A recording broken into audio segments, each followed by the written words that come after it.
Karibu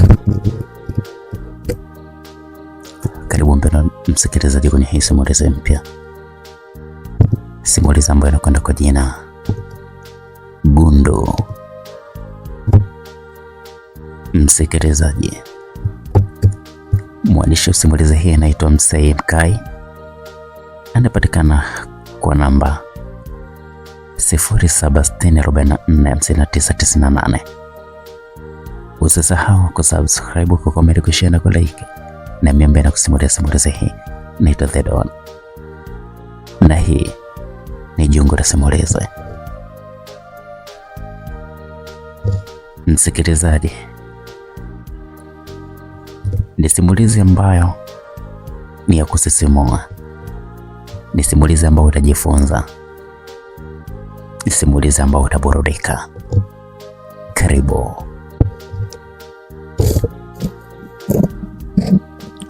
Naitwa Amani Stanley Kundi. Ni mzaliwa wilaya ya Moshi mkoani Kilimanjaro. Ni mtoto pekee katika familia yangu, yaani baba, mama pamoja na mimi. Kwa sasa naishi mkoani Dar es Salaam pamoja na familia yangu. Familia yangu imenijengea mapenzi yaliyojaa huruma pamoja na upendo uliotamalaki mpaka katika mishipa ya moyo wangu. Ilikuwa ni mwaka 2020, mwaka utaubaki akilini mwangu pamoja na kumbukumbu zenye kuumiza ubongo wangu, kwani kile ninapokumbuka nashindwa kustahimili na kujikuta nikitoka na machozi mfululizo. Najihisi ugumu wa maisha ya mahusiano ni kwangu tu. Oya, vipi kaka? Naona soko limechanua huko, hutaki kurudi kabisa mwaneto? Ilikuwa ni meseji kutoka kwa rafiki yangu tuliyejuana katika harakati za upambanaji jijini Dar es Salaam. Nilitamani kujibu, lakini kutokana na ubizi nilokuwa nao nilishindwa kujibu ujumbe ule. Niliendelea kushughulikia harakati zangu muda huo, na baada ya dakika 30 kutulia, niliamua kuchukua simu yangu kisha kumtafuta. Nilikutana na meseji 5 kutoka kwa babangu mzazi na meseji 2 kutoka kwa rafiki yangu aitwaye Faraji. Nilikamata vyema simu yangu nikaanza kusoma meseji zile. Habari mwanangu, hujambo? Unarudi lini huko? Ulikuwa ni ujumbe wa meseji ulioandikwa kwa herufi kubwa, ukiwa umetumwa na baba yangu mzazi. Meseji zote kutoka kwa baba zilikuwa na ujumbe mmoja uliotaka kujua ni lini nitarudi. Nilijibu meseji hiyo kwa kumwandikia kuwa panapo majaliwa nitakuwa nimerudi. Pamoja na kutuma meseji, sikuridhika, kwani nilihitaji kusikia sauti ya wazazi wangu. Hivyo nililazimika kwenda kununua vocha, kujiunga kifurushi na kisha kupigia, kwani hao ndio ilikuwa furaha yangu ya duniani pamoja na mke wangu kipenzi. Nilimpigia baba, nikasalimiana naye, kisha akaniuliza narudi lini. Siku 6. Nilimwambia, akasita kidogo, kisha akaniuliza kama kweli nimemaliza kila kitu. Siku 6 nilirudia tena, kwa kumaanisha kwa wiki ijayo naweza kuwa nimerudi, na mara hii nilihisi pengine kuna jambo anataka kuniambia nikirudi. Vipi baba? Kuna jambo anataka kuniagiza au kuniambia? Niliuliza huku nikitarajia jibu la ndio kutoka kwa baba yangu. Hapana mwanangu, kuna mzigo nilitaka kukuagiza, lakini basi, alisema mzee Stanley. Hapana baba, niagize kama wataka mzigo. Nilirudia nikimtaka awe huru kuniagiza muda wowote, kwani mimi ni mwanae, lakini hakutaka tena. Ni kama aligairi kuagiza. Baadaye niliomba kuzungumza na mama, kwani nilimkumbuka kutokana na muda mwingi kutowasiliana naye.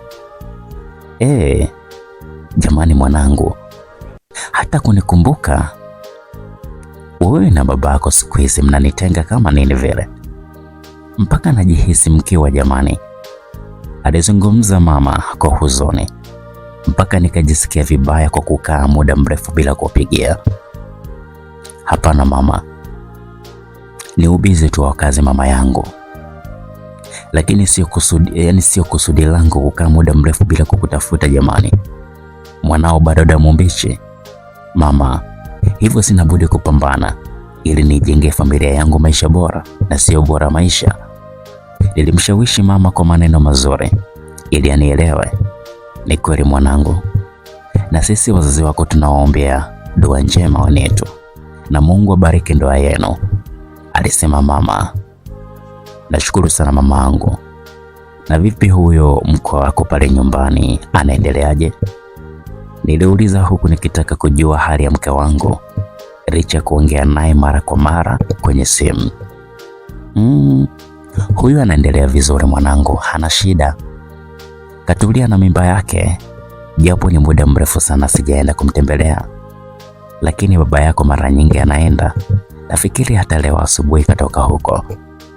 Kwa hiyo angekuwa na shida tungejua, aliniambia mama. Nikajibu sawa, nashukuru sana mama yangu. Na vipi?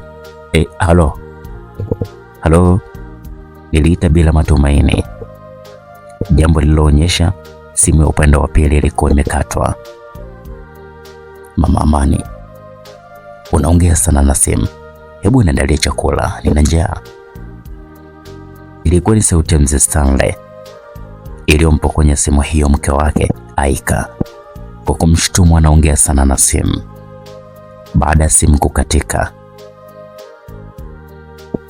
nilikutana na meseji za rafiki yangu Faraji aliyeuliza hali ya mke wangu. Baada ya salamu, anaendelea vizuri tu. Kwa nini umeniuliza hivyo?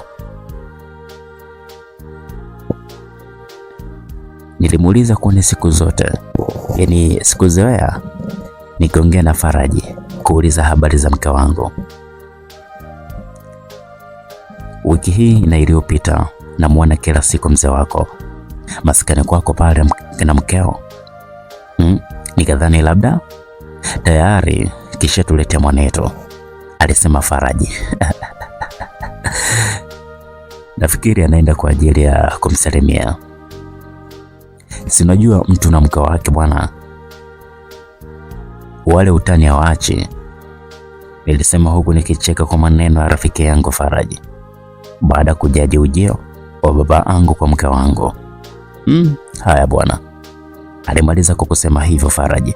Tukaagana kisha akakata simu.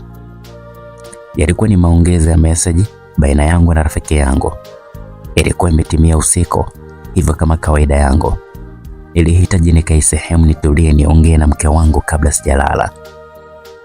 Nilijaribu kumpigia simu mara 3 lakini haikupokelewa. Nilihisi labda kapumzika kwa wakati huo, kwani sikuwa mtu mwenye kumuhisi vibaya mke wangu. Nilijua akikuta meseji zangu pamoja na simu zangu atapiga asubuhi. Nikiwa na wewe ubavuni mwangu na penzi lako likizunguka moyoni mwangu, naweza kufanikiwa na chochote. Unanipa nguvu na nishati ya kukabiliana na chochote. Nakupenda kwa moyo wangu na roho yangu, mtamu wangu, usiku mwema malkia wangu. Naam, ilikuwa ni meseji ya mapenzi niliyomwandikia mke wangu Mariam kama njia nzuri ya kumtakia usiku mwema, kwani niliamini maneno matamu na mazuri kutoka kwa mwenza wako yana nafasi kubwa ya kujenga upendo katika mahusiano yoyote yale. Upande wa mke wangu haikuwa hivyo. Simu zote nilizopiga aliziona, ila hakuhitaji kuwasiliana na mimi wakati huo. Bibi, naogopa hii mimba. Vipi kama mtoto atazaliwa kafanana sana na wewe? Si atajua Amani, halafu ndoa itavunjika? Ni meseji iliyosomeka katika kioo cha simu cha mzee Stanley, ikatokea kwa mkwe wake Mariam. Hapana, hawezi kujua mpenzi. Halafu unaogopa nini binti? Kwani mjukuu kufanana na babu yake kuna ubaya? Alijibu meseji ile mzee Stanley, huku akijibu meseji kwenda kwa mkwe wake Mariam, akiachia na swali la uzushi. Haya baba kijacho wangu, mimi nalala zangu bwana, uniote. Mariam alimtumia meseji mzee Stanley kama ishara ya kumwaga.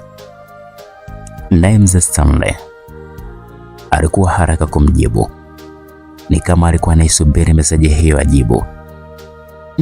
Ila huyu binti ni mtamu sana hisa. Nafikiri uliumbwa wakati Mola wako akiwa katulia kabisa, hana shughuli yoyote. Urembo wako ukatamalaki katika mwili wako. Ilikuwa ni meseji kutoka kwa mzee Stanley. Ulipita ukimya mwingi, dalili ilionyesha kuwa Mariamu alikuwa ameshalala. Naye mzee Stanley aliingia ndani kwa mke wake, akimkuta mke wake kisha lala. Akapanda kitandani na kumkumbatia kinafiki, kisha akapitiwa na usingizi. Asubuhi kumekucha, mzee Stanley Kundi alitafuta simu iliko kutizama kama kuna ujumbe wote uliotumwa kutoka kwa Mariam. Hakukuta. Aliamua kumtumia meseji, umemkaje mwanangu, hujambo? We, nani mwanako? Mwanako ni huyo Amani. Mimi mkeo, upo baba? Alijibu meseji hiyo Mariam kumtumia baba yake mkwe kwa mapozi na kudeka. Yalikuwa ni maongezi kati ya baba mkwe na mkwe wake. Naam, vilikuwa ni viungo vya mwili vilivyotoa sauti pindi Amani alipoamua kujinyosha baada ya kutoka katika usingizi wa usiku mzima. Ya asubuhi nyingine kumekucha. Ngoja niinuke nikauge sasa kuondoa uchovu. Ngoja nimpigie huyu mwanamke kabla sijaanza chochote, maana akajikausha kama si yeye. Alijisemea taratibu Amani. Taratibu alichomoa simu yake aliyoichomeka chaji usiku mzima. Akaenda katika uso wa majina na kuchagua jina alilolisevu kama My Half-Part, kisha akampigia. Halo mke wangu, aliita Amani. Abe, sauti upande wa pili ilisikika. Ndani ya muda wa dakika 15 walimaliza kuongea. Katika muda wote wa maongezi hakuna neno zuri Amani aliloambulia zaidi ya kutupiwa lawama zisizokuwa na msingi. Amani alijawa na hisia mbaya, huku akijiuliza ni kwa nini mke wake anakuwa sio mwelewa. Ni kwa nini hataki kuniamini ninachomwambia? Ina maana anahisi nina mwanamke mwingine, au ni hii mimba ndio inamfanya nione mie mbaya, au kuna jingine? Alijiuliza Amani, huku akijaribu kutafuta kosa kubwa alilomfanyia kipindi cha nyuma, lakini hakupata jibu. Aliamini ilikuwa ni mimba ndio inamsumbua, kwani alisikia mengi mabaya kuhusu wanawake wenye mimba. Aliamka kitandani hapo, kisha kaingia bafoni na kukogwa na kutoka. Baadaye alirudisha funguo mapokezi, kisha kwenda kazini.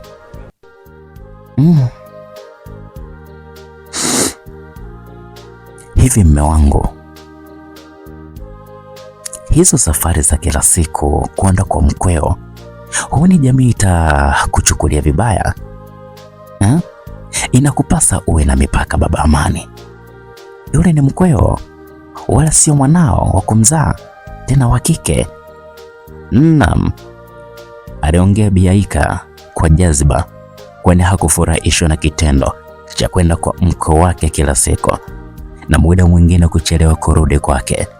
Shut up, alifoka mzee Stanley kumwambia mke wake. Hivi ni kwa nini hampendani nyinyi wanawake? Kwa hiyo unahisi mimi nitaenda kufanya nini kwa mtoto kama yule? Yule si sawa na mwanangu. Ni kwa nini huna adabu? Kwa nini huna adabu mwanamke? aliongea mzee Stanley huku akikunja ndita kuonyesha msisitizo wa kile alichokisema.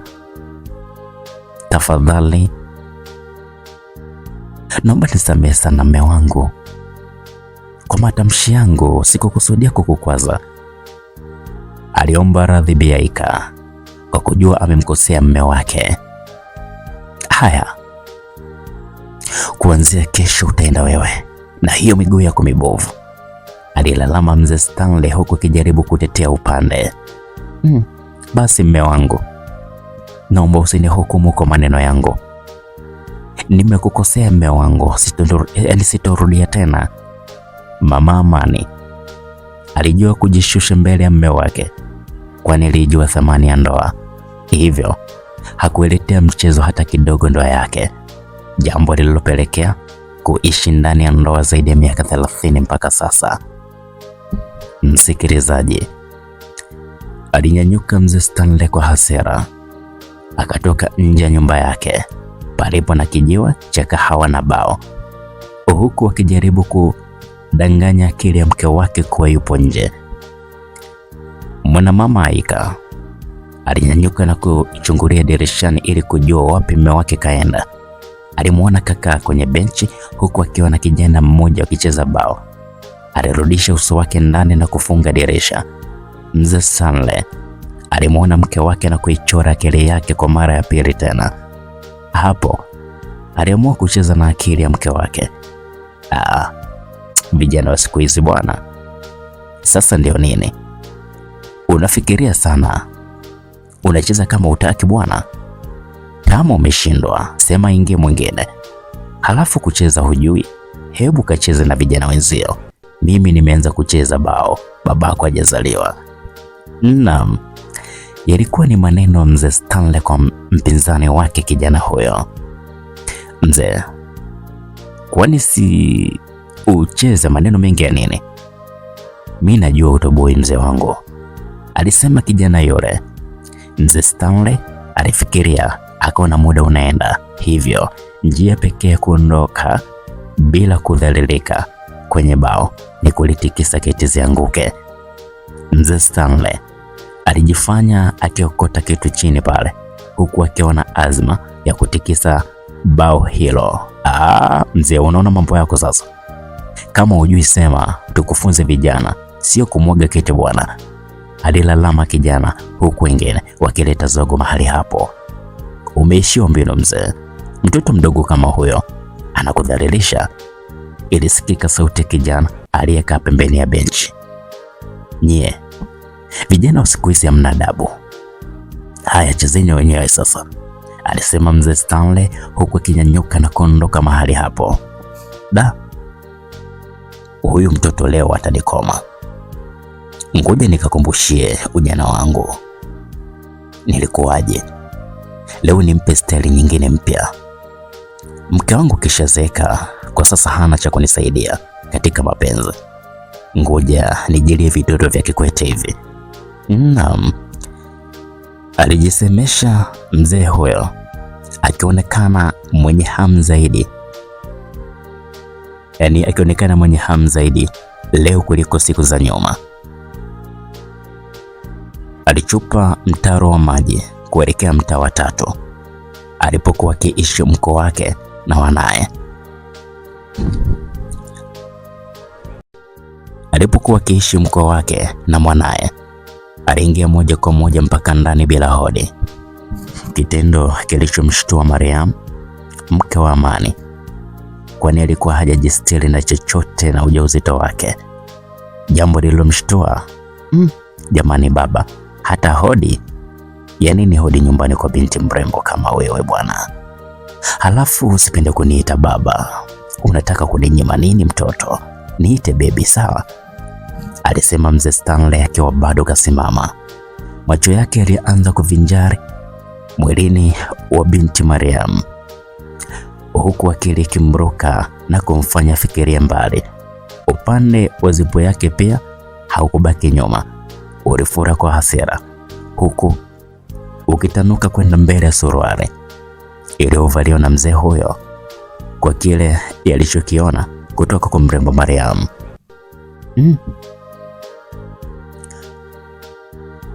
Unamaanisha kuwa babangu anaweza kuwa anatembea na mke wangu? Hilo mbona haliwezekani ndugu yangu? Baba yangu anajua vyema yule ni mke wangu, tena ana ujauzito wangu wa miezi 9. Muda wote anaweza kujifungua kutoka sasa. Halafu kwa wanavyoheshimiana hawezi kufanya hivyo. Sio baba wala mke wangu anaweza kufanya hivyo. Naam, alisema Amani huku akijaribu kumjibu na kumwelewesha Faraji juu ya habari aliyompatia, ikiwa ni mazungumzo baina ya pande mbili katika sehemu. Hapana mshikaji wangu, mie nimekusanua tu. Kama vipi, anza kupeleleza mzee. Hao wazee wa siku hizi bwana wa Uswahilini sio kuamini asilimia zote mshikaji wangu. Haya bwana, nashukuru kwa taarifa ndogo, alisema bwana Amani huku akikata simu yake. Amani alizoea kupewa taarifa nyingi na jamaa zake, hasa pale anaposafiri na kukaa kwa muda mrefu safarini. Ni kweli alipewa taarifa kama mtu aliyekuwa akiishi na rafiki zake kiujamaa zaidi, lakini hii taarifa ya leo aliyopewa na rafiki yake wa karibu Bwana Faraji, aisee, hakuipokea moja kwa moja. Aliamini ni moja wa watu wanaoleta uchochezi wa ndoa yake. Njia zima alijawa na mawazo. Inawezekana vipi babangu mzazi atembee na mke wangu ambaye ni mke wake? Hapana, yule ni kama mtoto wake pia. Haiwezekani, babangu hawezi kufanya hivyo, wala hana tabia hizo. Lau kama mama yangu angekuwa na simu, ningempigia niongee naye mama yangu, nimuulize juu ya mambo haya. Ni lazima angenambia, tena angenambia ukweli. Zilikuwa ni fikra zilizojiwazishia kwa sauti, yaani alizojiwazishia kwa sauti ya chini kwa njia ya mdomo. Alitembea njia nzima akiwa anafikiria taratibu hiyo, yaani taarifa hiyo aliyotoka kupewa na rafiki yake Faraji, huku akijaribu kuunganisha picha za matukio ya nyuma toka safari. Maelewano sio mazuri na mke wake. Alifika kazini huku kichwa kikiwa kimejawa na mawazo mengi mno. Ghafla alifika mteja, wakaanza kushindana bei. Simu yake iliyokuwa mfukoni iliita zaidi ya mara 3, na alivyoona na kuona jina la Zongo alijua hakuna jipya zaidi ya umbea tu. Zungu ni mpangaji mwenzie katika nyumba waliopanga na mke wake. Amani aliendelea kubishana bei ya viatu na mteja, akiwa na lengo la kumtafuta baadaye Zongo. Naam, mapigo ya moyo yalimwenda mbio mithili ya mtu aliyekimbia mbio ndefu. Damu iliongeza kasi ya msukumo kwenda sehemu zote za mwili.